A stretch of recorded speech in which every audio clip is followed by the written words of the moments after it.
Hello, and welcome. Today, we're discussing a topic that affects us all at some point in our lives: loss.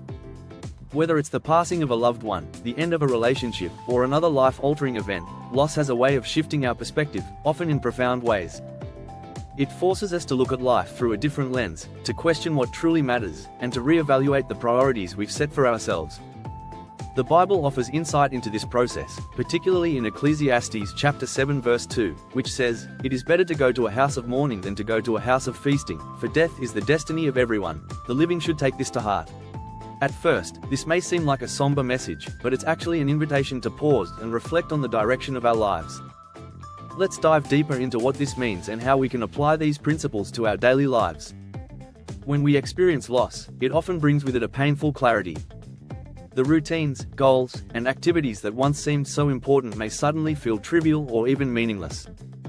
What emerges, however, is an opportunity, a chance to reassess what truly deserves our time and attention. This is not about disregarding our past priorities, but rather about examining them in light of what we now know about the fragility of life.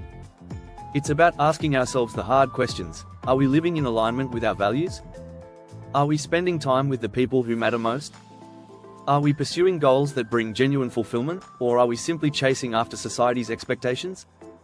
This is where Ecclesiastes chapter 7 verse 2 offers valuable guidance. The verse suggests that there is more wisdom to be found in reflecting on life's brevity than in indulging in moments of temporary joy. It's not that celebration and happiness are unimportant, but rather that times of mourning can teach us lessons that celebrations cannot.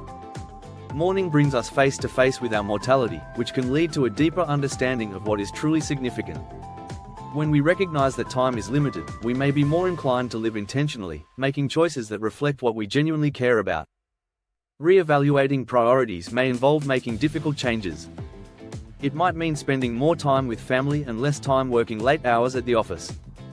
It could involve letting go of certain commitments that no longer serve a meaningful purpose, or even redefining what success means to us.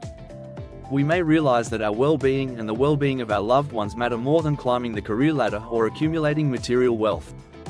In practical terms, this process starts with self-examination. Take a moment to think about how you are currently living your life. What are the things that occupy most of your time and energy? Are these the things that truly bring you closer to a sense of purpose? Consider keeping a journal to track your daily activities and emotions, and look for patterns. This will help you identify areas where you might need to make changes. It's important to remember that adjusting priorities is not a one-time task, it's an ongoing process. Life circumstances change, and so do our needs and desires. What was important to you 5 years ago may not be as relevant today, and that's okay. Be open to continuously reassessing your path. If you find that something no longer resonates with you, give yourself the permission to let it go and focus on what does. This approach allows you to grow and evolve, embracing new opportunities that are more aligned with your values. Let's also consider how loss can reshape our spiritual priorities. Times of mourning can deepen our faith and make us more aware of our need for God's guidance. Ecclesiastes chapter 7 verse 2 encourages us to reflect on the reality that life is short, which can motivate us to draw closer to God and seek His wisdom in making decisions.